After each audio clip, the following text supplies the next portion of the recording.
Like your job is to create scalable solutions for a problem. And if you can do that really well with software, it's actually a pretty hard skill to master.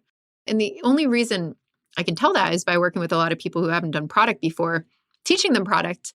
And I teach them, the processes. I teach them how to talk to customers and understand the needs and take those needs and then craft solutions around them. But it's that crafting solution piece that usually throws people. It's like, what do I do with these needs now to actually make a solution that is amazing, right? That really solves the problems for my customer in a scalable way. That's the piece I think that we're specialists at.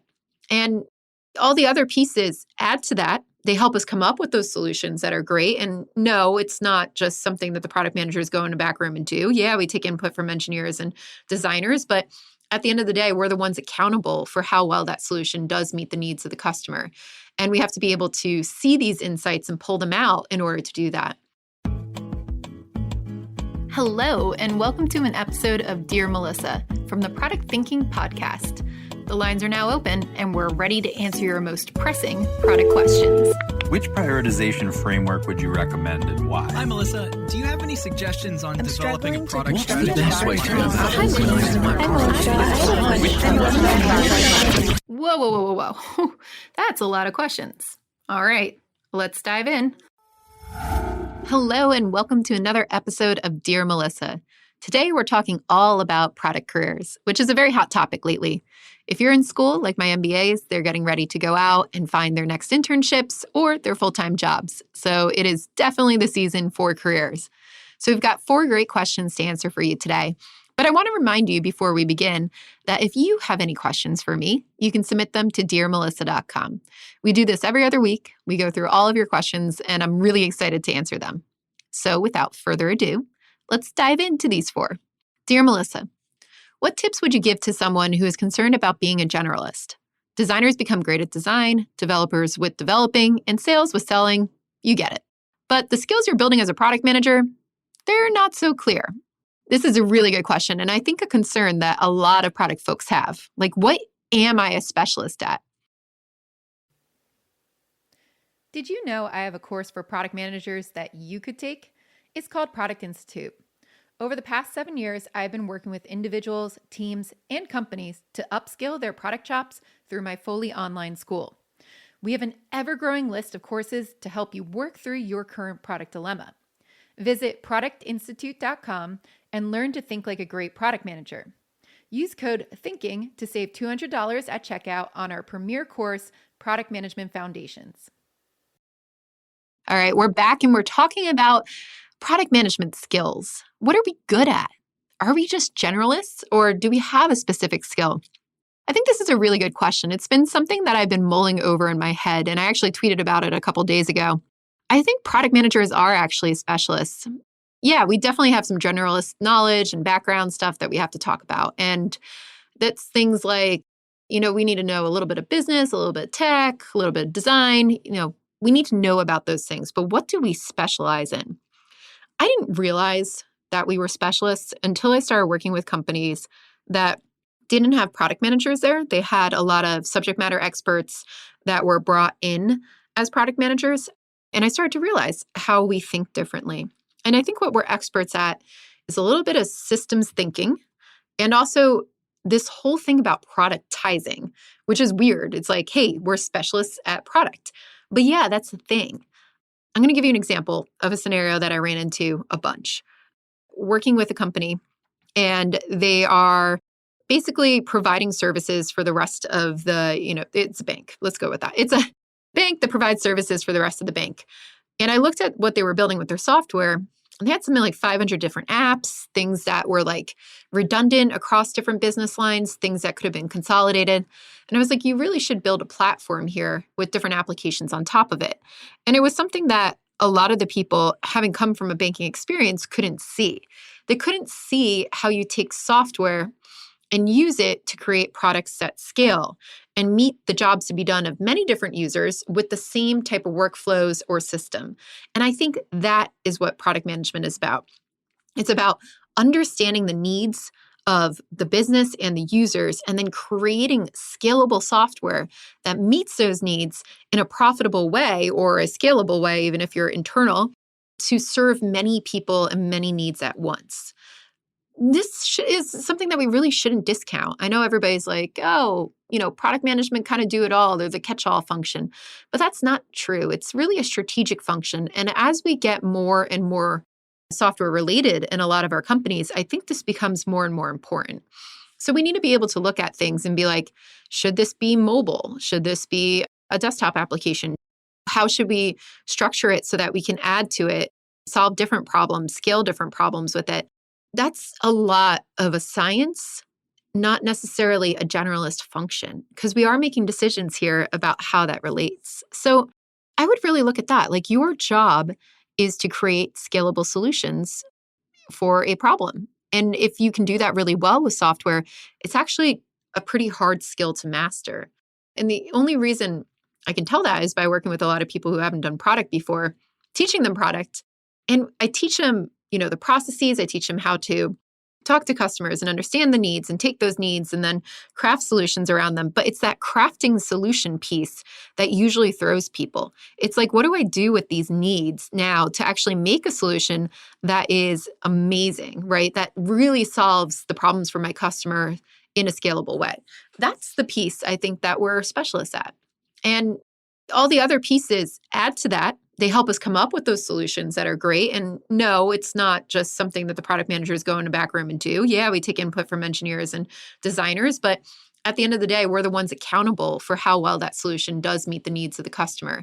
And we have to be able to see these insights and pull them out in order to do that. So that's what I would say. And it becomes really important.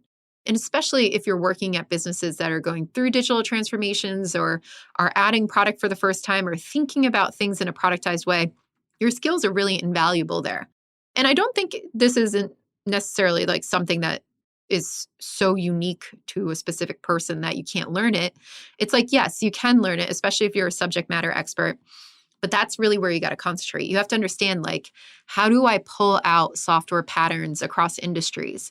One blind spot I see a lot, and especially in more complex industries like healthcare or banking, anything that's got like a lot of compliance and regulations, is that they're so used to doing things the same old way in their industry over and over again.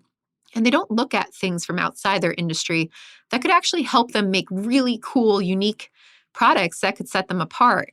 It's this mentality of like, no, we've always done it that way. We're an insurance company. We couldn't possibly borrow the swiping function from Tinder, right? And you know what? That's the type of mindset that's not going to help you innovate. And a great product person should be able to look at like what every business does and take certain aspects of it and say, you know what? We could apply that here. That doesn't really affect how we do business on the back end. It doesn't affect our subject matter expertise, but it's an unexpected way to provide extreme value to users that people aren't doing in our industry because, they're too stuck in their own ways. So that's what I would say, like really hone in on what makes you special, which is being able to solve problems in unique and scalable ways with software. That's your expertise as a product manager. And I'd really concentrate on that, concentrate on growing that. It's going to be really important, I think, going forward. Next question. Dear Melissa, I've seen a lot of talk about what kind of company you should join as a product manager near the beginning of their career in this role. What are your thoughts on this? Should someone aim for a startup or an enterprise or one of the sexy FAANG companies? Why?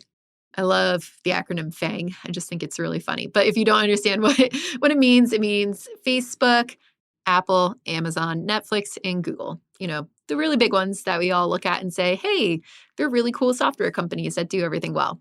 Plus, they recruit tons of product managers. So definitely a good place to go. So I have very particular thoughts on this. And it is a question that keeps coming up in my MBA class all the time. So very timely. Just been talking about this quite a bit. My biggest advice for anybody when you're thinking of what company to join in the beginning of your career is go where you're going to learn the most. Go where you're going to learn the most. Your first job as a product manager, I would go to a place where you have a strong product management lead to learn from.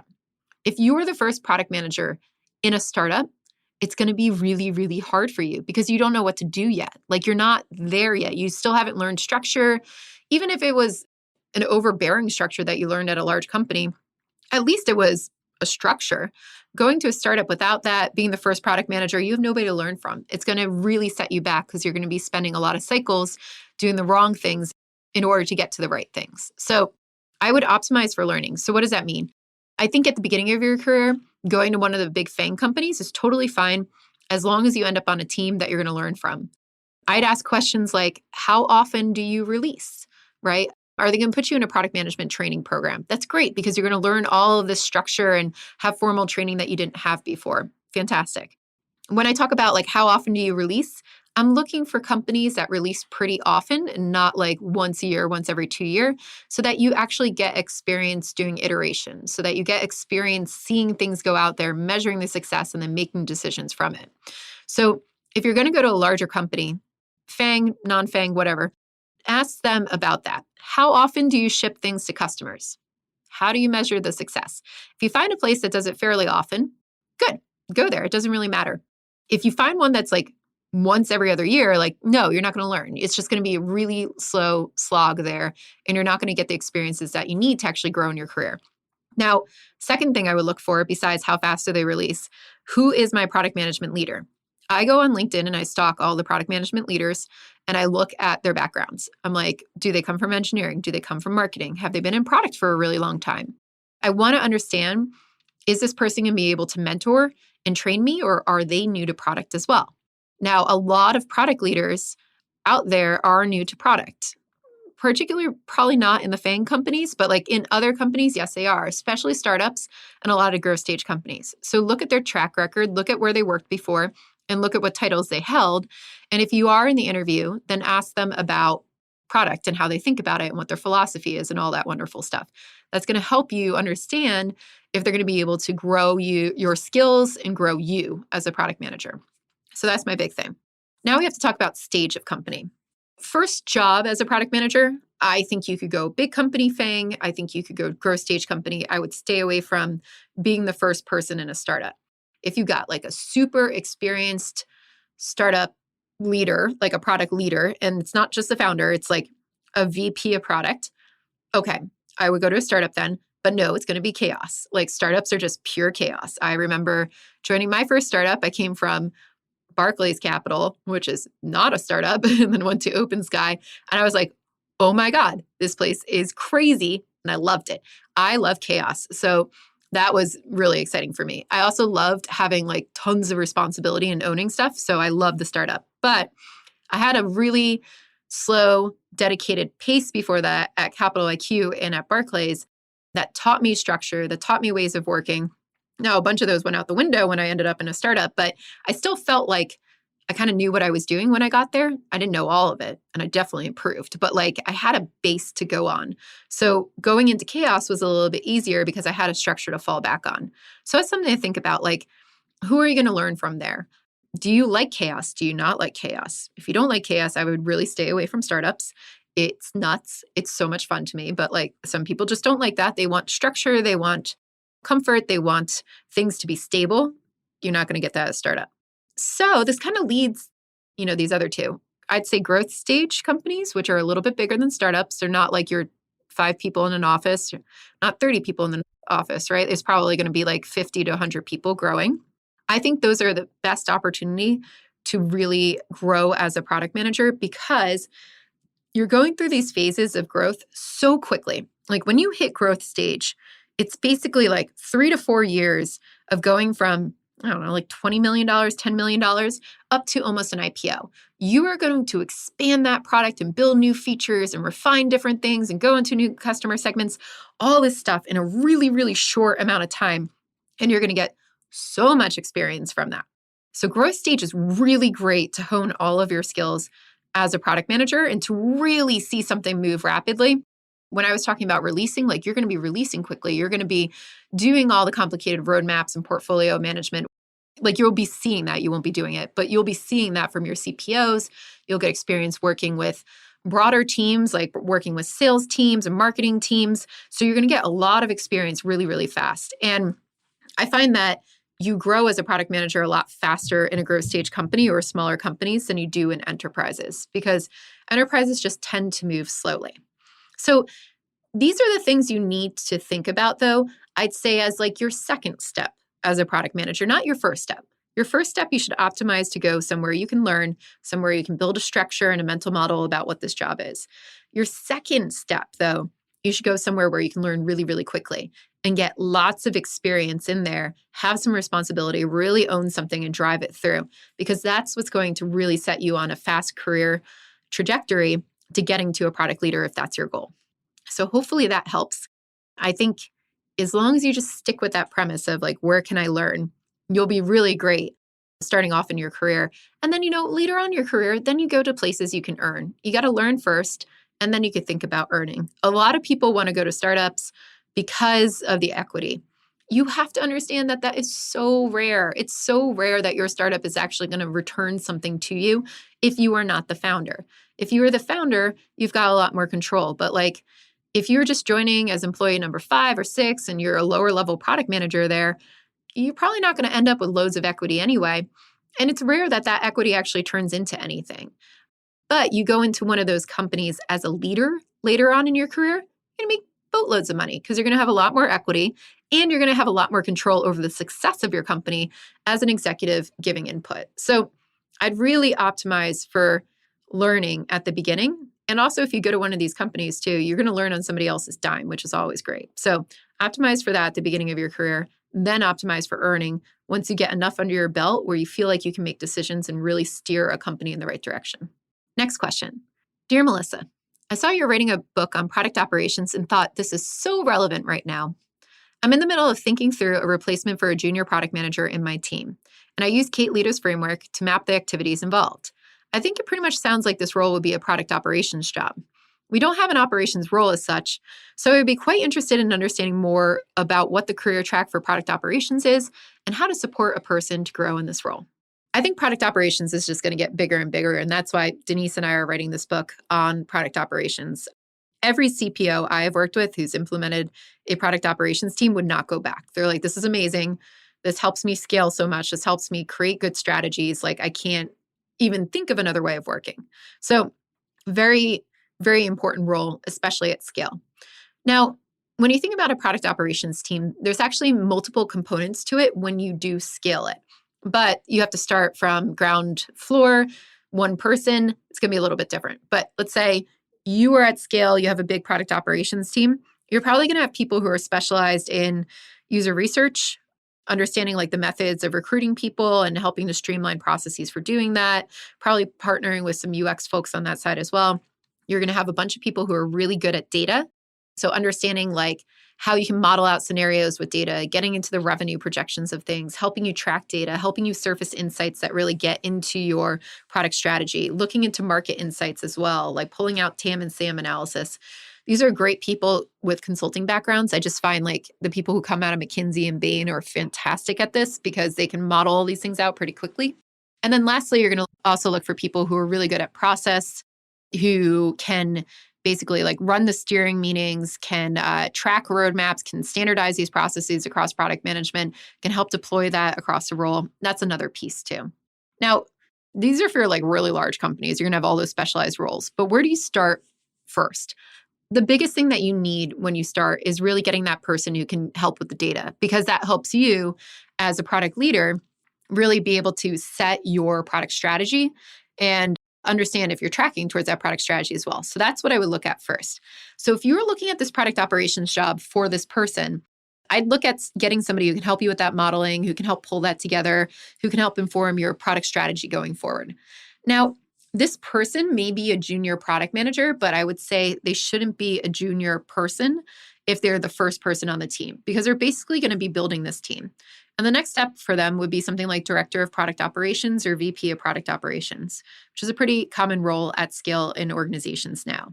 So you're looking to level this person up to kind of oversee a bunch of those different areas. If you had a VP of product, you'd probably have a director of product over each one of the areas I was talking about, like the customer research and getting external data into your company, internal data in the form of like really tracking that strategy, informing it, and then the processes piece, you'd have somebody over that as well.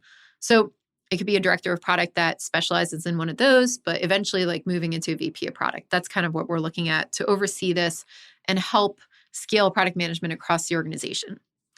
Now, what can they do besides product operations? Lots of places to go. They can move back into product management if they decide that that's really what's for them in the future. You're going to get a lot of exposure to product management as a product ops person, and we see a lot of people move into that role. Or they could go on to do things that are more operations focused, like a COO. This is a great place for that. They'd have to go in and learn a lot more about different parts of the business, but that's definitely a track that they can get into. Maybe they want to be a chief of staff to the CEO or the CPO. Lots of different ways you can actually look at. So when you're thinking about supporting this person to grow in that role, you're trying to find somebody who can help you right now, but also trying to figure out like, what are they good at? What do they specialize at? Help them understand the product management, help them understand what questions you're trying to answer as a product leader. Like, what questions do you ask to get to the heart of your strategy or where you want to take it? Those types of things are going to make them better at really sensing what those should be, what those questions should be before you even ask. And the more they get experience with that, the more they see how these things work, the better product operations person they'll be. All right, last question. Dear Melissa, I'm considering taking a product management certificate course. Do you think they're worth the investment? Which do you recommend? I've worked in fintech and product and program compliance roles for some time now, and I have an MBA. Will a certificate like this help me be able to better sell my skill sets?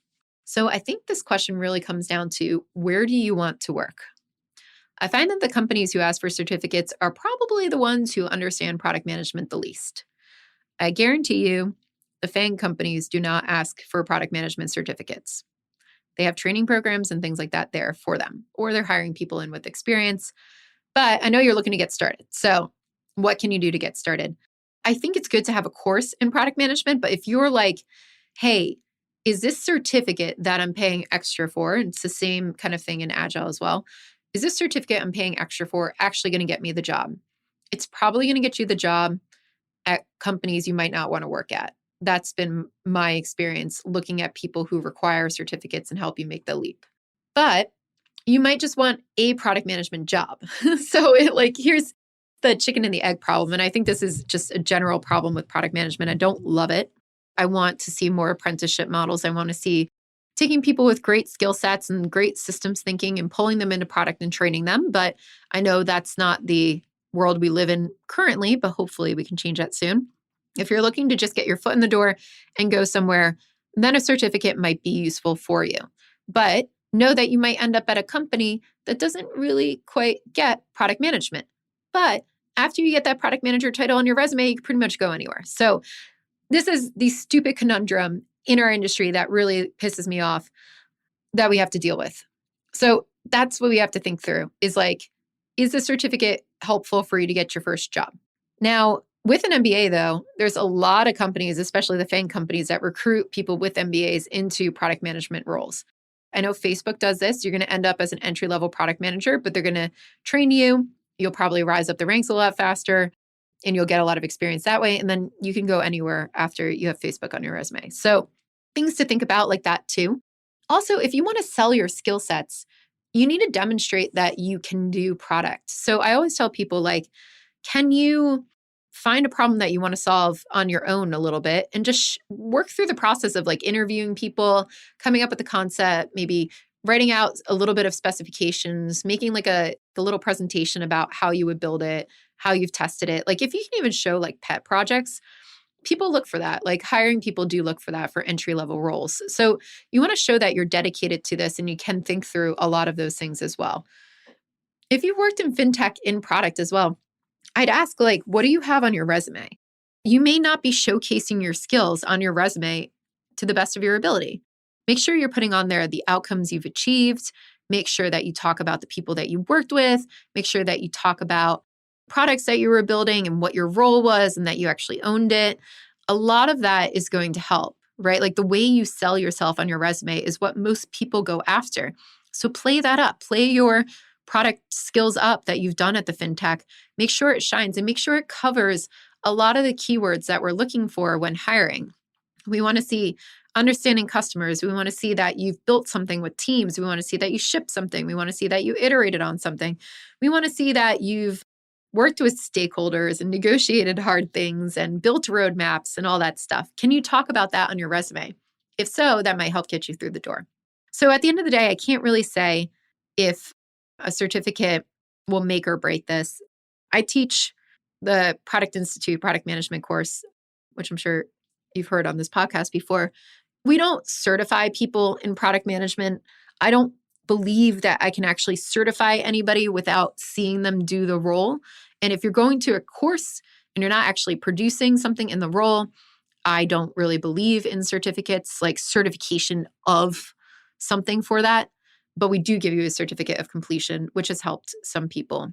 So if you want to check out that route and you're just cool with the certificate of completion, that's productinstitute.com. If you want to be certified, I know Product School does this. Like I said, I'm very skeptical of certifying people when there's no proof of what they've actually done in the job or I've seen them go through the role. So you got to be wary of that. And it's the same issue that I have with the Agile certifications for the product owner roles too. I know a lot of banks look for people that have a CSPO. I'm not of that mindset because I think a CSPO actually leaves out a lot of the strategy that I want to see somebody do as a product manager. But I've heard it has helped people get jobs. So if I'm going to give you real advice about getting a job, and especially a first-time job, certain companies do look for a certificate. But it's about where do you want to work. If you want to go work for a startup, I guarantee you they're not looking for a certificate. If you want to look for a growth stage SaaS company, they're not looking for a certificate. If you want to go to a bank that's doing a digital transformation, a lot of them are looking for certificates. So again, where do you want to work? That's going to tell you whether or not you should invest in that certificate or not. But I do think training is helpful no matter what, because if you can talk the language, you can show that you've done it before on your resume, it's going to help you get the interview. All right. That's it for the Dear Melissa episode this week. Make sure you tune in next week for another guest episode. And if you have any burning questions you'd like me to answer, please remember to submit them to dearmelissa.com. We'll catch you later.